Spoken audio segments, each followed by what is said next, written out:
Nigeria's Finance Minister Zainab Ahmed debunked the military's claims of having outstanding $50 billion of funds being withheld by the ministry, adding that 100% releases have been made to the military since 2019. The minister stated this last week, Tuesday, at a special session before the Senate Committee on Army. This coming against the backdrop of a letter from the military that 50 billion are meant to fund Operation Lafia Dole, Darindaji, and Thunder Strike are yet to be disbursed. Ahmed said 100% releases have been made of funds meant for the military to cover capital, overhead, and personnel cost. The minister added that owing to the urgency of the security situation, her ministry resorted to accessing funds from the service-wide vote, exceeding the funds originally appropriated for the military. In a rather strange twist, a member of the committee, Senator Chris Ekpenyong from Akwa Ibom, urged the media not to report the seeming sorry state of Nigeria's military. The service chiefs were absent at the session, which shortly afterward reverted to a closed-door session. Now, we have a clip of what played out at this Senate subcommittee. Take a look.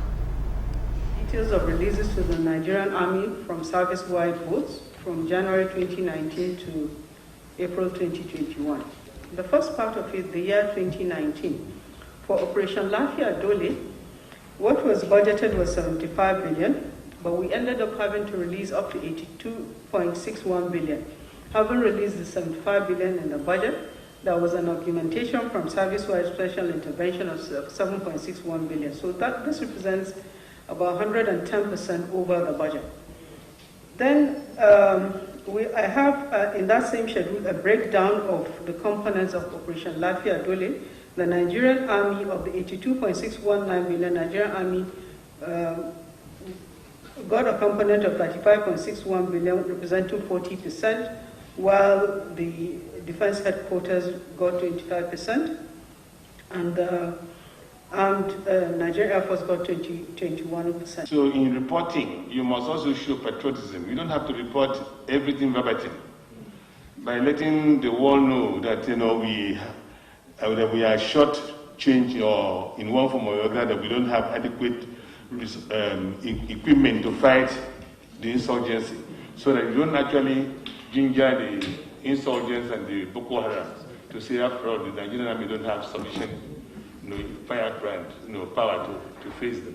So please know what you report. Mr. Chairman, that is what I wanted to state, so that they should show patriotism in their reportage. As elder, as he said, we are all in this together.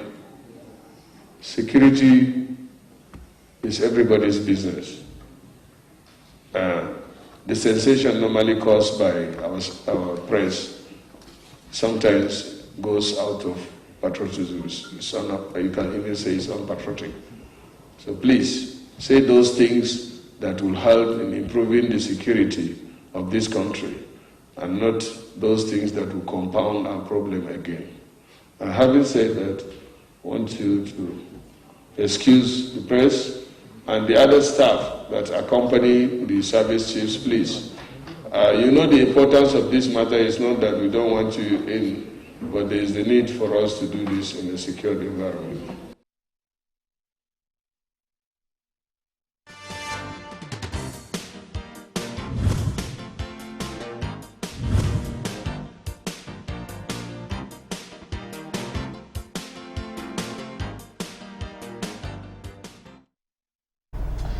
You're welcome back. Okay, now, Barrister Monan, what do you make of the whole thing there? You see, the first thing is that I discover from what is going on that the budget for defense is inadequate. That is one.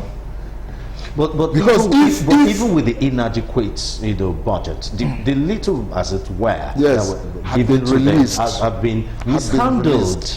Had been released. Okay. First, it has to be released before it is mishandled. So they were having the mind or the thinking that these monies were not released. But unfortunately, the Minister of Finance came out to say that the money had completely been released. And they gave a breakdown. And started giving breakdown. It was then the honorable member Chris now said, no, you shouldn't be talking like that, because he has sensed the tension in the place. If this money had been released and the equipments have not been acquired, where is the money? Recollect that there was a time that even the president mentioned it, that money was released and then the money did not, the money got into private pocket, money that was meant to purchase equipment. I mean, And even the National Security Advisor some weeks ago also mentioned it. Where is the person that collected this money? Where does this money enter into, instead of going to where it's supposed to buy the machine or the equipment for the military? Who is sabotaging the efforts of the government in trying to fight insecurity in this country? These are the people that should be brought to book, not for them to come out to the open and start washing our dirty linen in the public. It's so unfortunate that this kind of thing will happen, but it is necessary also. It is necessary so that Nigerians will know that it is not because the funds were not released that we are having this insecurity. The funds were released, they were mismanaged somewhere, the equipments were not procured as it were. I think I heard who made the I think it was the president who was answering to some questions about insecurity. He said that, remember that when they place order for the manufacture of these some of these aircraft and all that, it would take time before they are delivered, and once they are delivered, they will be training and retraining and all that and all that. He has not told us that the aircraft that were ordered since they came in had been delivered, or this is where the problem is. The money that was supposed to go into the purchase of this equipment to fight insecurity had been hijacked to somewhere else. So how do we get it back so that this equipment can be bought? And then apart from the equipment, you see, the people that are actually fighting these insurgents must also be given some encouragement by way of stipends outside their normal salary. That is how to encourage somebody to move to fight against an enemy. You understand? Although they are their profession, they are supposed to fight, but there are people that will decide to run. Yes, that's what I'm saying. That they will run away when it happens. They disappear, and the whole the people are overwhelmed. So it is important, apart from the equipment, to also make money available for those people to be given allowances outside their entitlement, so that they will be encouraged to fight this battle. This battle cannot be fought when you have saboteurs in the system, sabotaging the money, sabotaging the people that are fighting, sabotaging every bit of effort that is made by the government, until it is clearly shown that government is very sincere in releasing and then monitoring the purchase, and then even the money is being used. Then we will still find ourselves in the particular situation that we have found ourselves now. Why do you think it's been difficult, or as it were non-existent, where some persons have not been brought to book? I know the presidency came out last week to say they are at advanced stage in terms of prosecuting some financiers of Boko Haram. But what about those in the military that are sabotaging the military efforts and sending young men, women into battle ill-equipped? That is the thing we are talking about now. You see, there are so many people in the system that are guilty of even the information generated to these people. So why do you think it's been difficult for the federal government to prosecute these people, bring them to book? The challenge is that, you see, you know how the federal executive works, the way it works now as we see it. It is because even the elements that are in the presidency, some of them are guilty. They are sympathizers of the They are insurgents. guilty of what is going on, and so they have sympathy by reason of their ethnic group and affiliation to the people that are involved. And because of that, they find it difficult to really tell the president, okay, let us go after these people, let us do this, let us do that. The way it is now, if the president is not told to move, he doesn't move.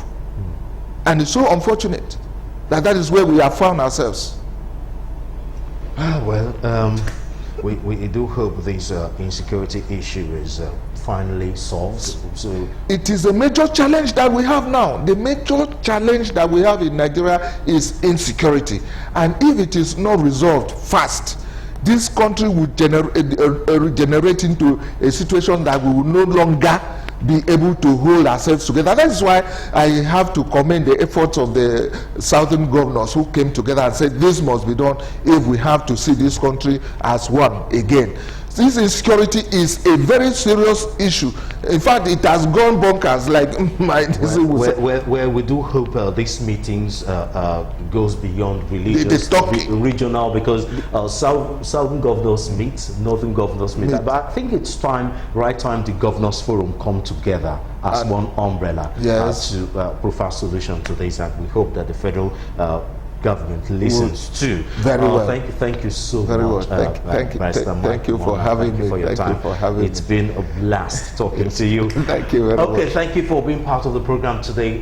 Next week, Sunday, is another day. Keep a date with us on Galaxy Television at 1 o'clock. I'm Solomon Offem. Have a wonderful Sunday afternoon.